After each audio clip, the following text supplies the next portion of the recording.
Alex, congratulations. First of all, Andy leaving it late again. It's another late show by Liverpool.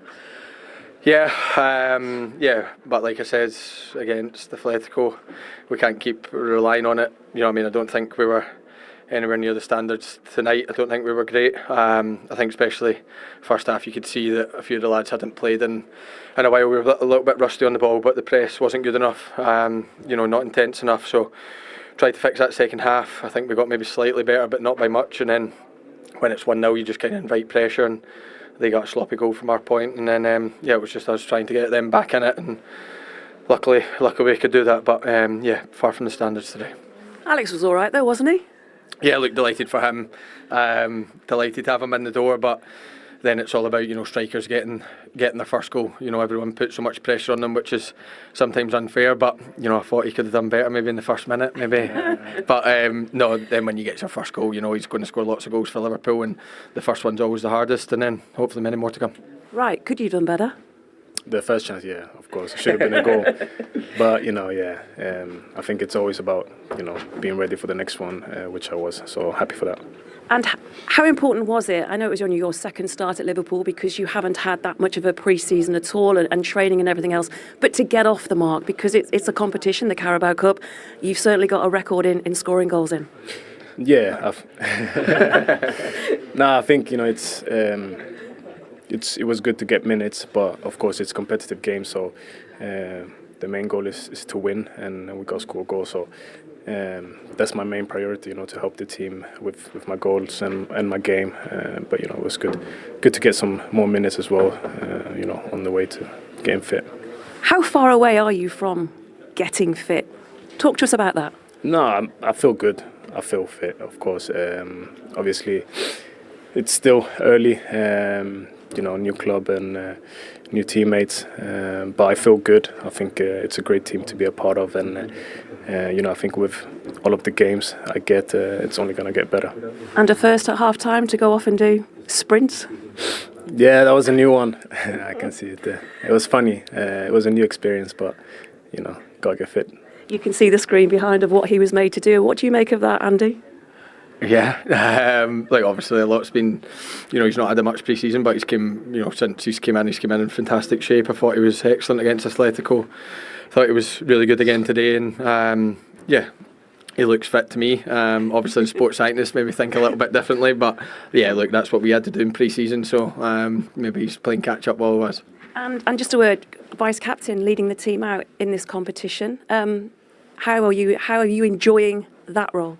Yeah, really good. Obviously had a good chat. Just trod on his foot. No, brilliant. Yeah, steady. Obviously, proud to be vice captain of this club. Obviously proud when I got it and the manager gave me it, and then it's just about trying to help the team as much as possible. Obviously, today with Virgil getting the night off, then it means that I get to lead them out. So it's always an honour, and especially at home. And like I said, it's an honour to captain them tonight, and thankfully we got a win. As vice-captain then, can I ask you about Ekitike and his sending off and that second booking, the goal celebration, taking his shirt off? What were your thoughts as captain tonight? I'd be very surprised if he does it again. Obviously I think scoring a goal is always emotional, and you always, get that emotion. But he's obviously just forgot that he's probably been booked. These first ones, stupidity, kicking the ball away. We know the rules around that, and then it's two silly bookings to pick up, and now obviously we miss him for Saturday. So it's silly from his part, but he's only young, and he'll learn from it. And happy that he scored, but then. The last 10 minutes it was made a bit more difficult being down to 10 men. So he'll learn from it, and like I said, I'm sure he won't do it again. Rest up, enjoy the night. Thank you for talking to us, and good luck. Sending off a little bit later on, but the bigger picture is they've left it late again, but they're through. They're through. They didn't play great today. I think Izzy summed it up perfectly. They were not at their best. Even some of the players that came in, you're thinking, go on, make a real impact today. It didn't quite happen, but the manager will be delighted. They've got more minutes under Alexander Isak, and I think the one player that will come out of this for me with the would have probably got the most out of it would have been Federico Chiesa. Yeah. I thought he was fabulous today. Energy, desire, It hasn't gone well from it since he's been there. He's had a few moments, and definitely lately you've seen a real sign that he's started to go back to the player that we all knew that he possibly could be with injuries, etc. But I felt today he was just what they needed, because without him they would have been in a bit of a hole, because it definitely got the penalties. The 2 assists were exceptional. Do you think for the majority of the others, nobody really laid down a marker? Those who are on the verge of maybe a starting 11 of going, I need to be picked, I need to start. Yeah, it was interesting because I thought that Jamie mentioned before the game about Curtis Jones. He's a player I fondly admire as well. I think he's absolutely outstanding. I was, to see him coming off the pitch during the second half, I was quite confused about that in terms of good opportunity for him to get substantial minutes under the belt. But he knows where he stands in that Liverpool team. He knows he'll probably have more minutes to come. But I think Andy Robertson as well looked pretty solid. He was consistent.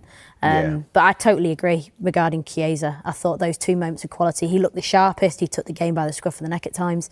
And he's exactly what Liverpool needed. Yeah, I mean, one of those players who isn't going to have to say, I want to be picked, is Alexander Isak. He will be one of the first names on the team sheet. And you mentioned definitely now that definitely now, yeah. Play the weekend. And you mentioned Chiesa's 2 assists. This was the first. Yeah, he's so alive here. Obviously, Southampton get caught. They're playing out from the back. McCarthy gives it to his left centre back, and he doesn't really want it in that position. But Chiesa's so bright, because not just the first touch, it's then how quickly he's already assessed that Isak is on his own, because he knows the 2 centre backs have obviously been drawn 20, 30 yards away from himself. So he knows as soon as that ball gets played to him, Isak is free. If I can get my touch away and then whip it into him, and it's a really good finish as well. Really good centre forward play, but great energy from Chiesa.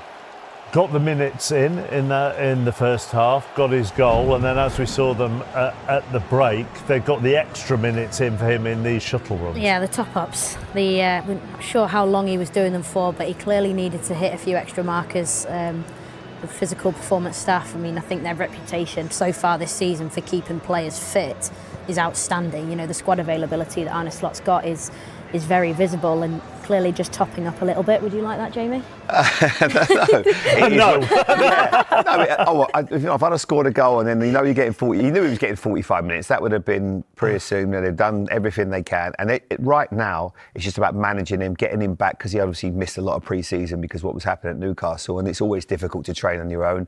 So the sharpness is coming gradually, and they're going to need him the weekend. I'm sure he'll start against Crystal Palace, obviously, because of what's happened tonight. Yeah, and we'll look at the Ekitike red card in a little while. But let's hear from Alexander Isak. He isn't fully fit yet. The only thing you need to pay attention to for me, Hannah, is that one there that says goals. He's a striker.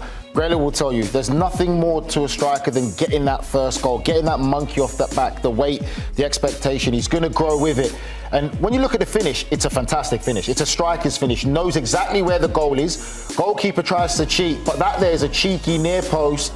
This is what an accomplished striker does. Look at the caress of the ball into that near post area. Some players will probably miss from that.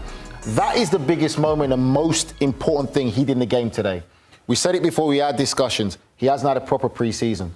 So for me, it's no surprise he came off at half-time. He's still building fitness. Something that I've had to go through in my career, when you didn't have a pre-season and you go into a season, you've got this mentality as a player where you think you're invincible, you can get through it by playing games and getting fit. It doesn't work like that.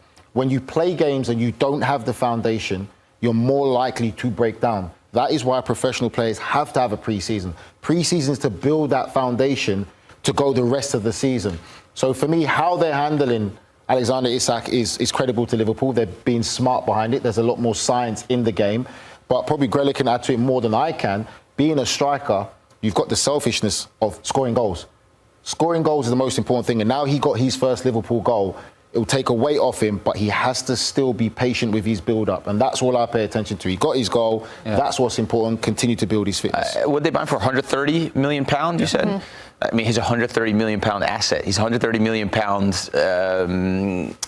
asset for Liverpool, right? So they have to ease him in. There's no reason to rush him. Ekitike scoring goals, so there's no reason to rush him. They let him go. But Isak also, I want to say this, and obviously, listen, I don't have 8 eyes. I'm not like a some special creature where I could watch all the games at once. A spider, yeah. Just say a spider. Does a spider have 8 eyes though? They do now. Yes. They do now. Eyes? Hey, Sierra Leone spiders have 8 eyes. Okay, all right, fine. But I'm not a spider. Couldn't watch all the games. But I will say this: Isak for me went for 130 million because he's not just a striker that pops up in this moment to score goals. He's the guy that like links play. He can go by guys 1v1. He can go out to the channel and has a bunch of quality in his delivery and his finishing, and he adds so much to the team. That's why they went for a player like him. And I'm not sure that so far, early days, that they're getting the best out of the best version of him. Yeah, okay. He's not fit, Greta. It's still early. He's not fit.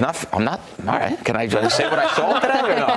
No, go. I'm just saying, like I know it is sometimes as simple as you're signed to score goals and you score your goals and that's it, you move on. But also there's another element to his game. He's one of the best strikers in the world because he doesn't just stay between the center backs and score goals. He can do everything. A little bit like Harry Kane, a little bit like these strikers that can come in and link, and he's smooth on the dribble and everything else. And I don't know if they're getting the best out of him yet. I'm sure they want to see more and they want to see it fast. But of course it takes time. That's why at halftime he had to run more.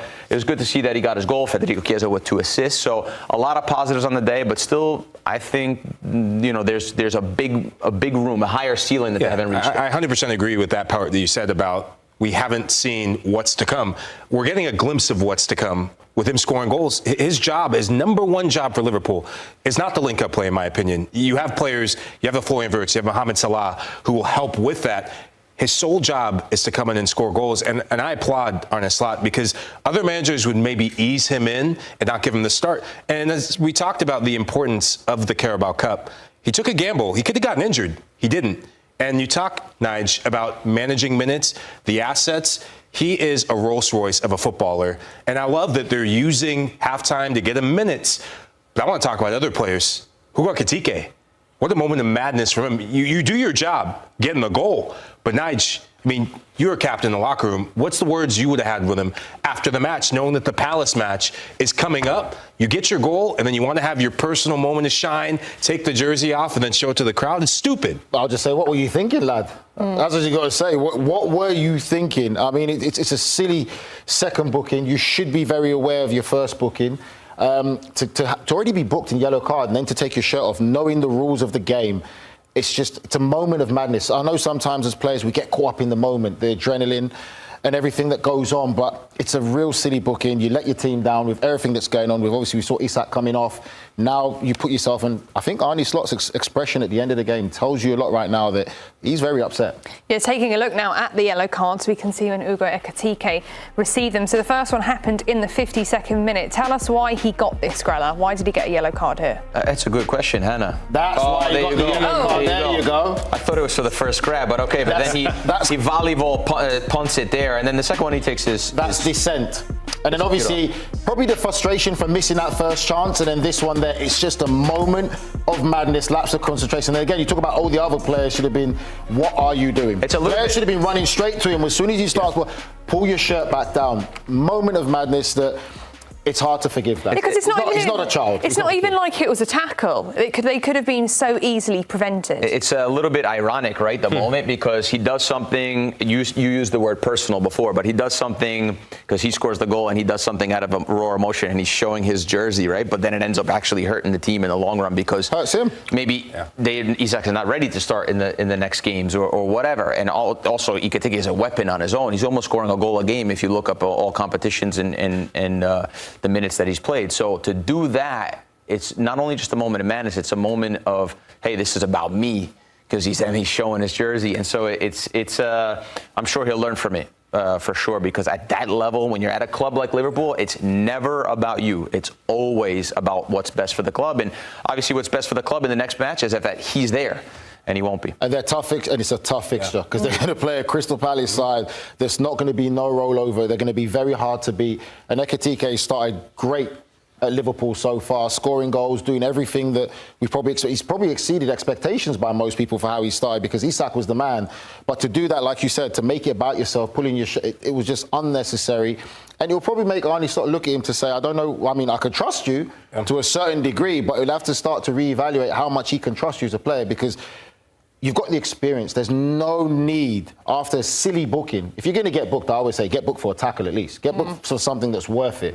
But don't get booked for something like that, for petulance and dissent with referee. Also, you wonder the ball away. You wonder if there's frustration, right? There absolutely is. Obviously, when I played and they would sign, they'd sign a big player, right, for a lot of money, and obviously you're doing well. You don't want to come. You don't want to come off. You don't want to stop your flow. You're playing. You're scoring goals. You're doing well.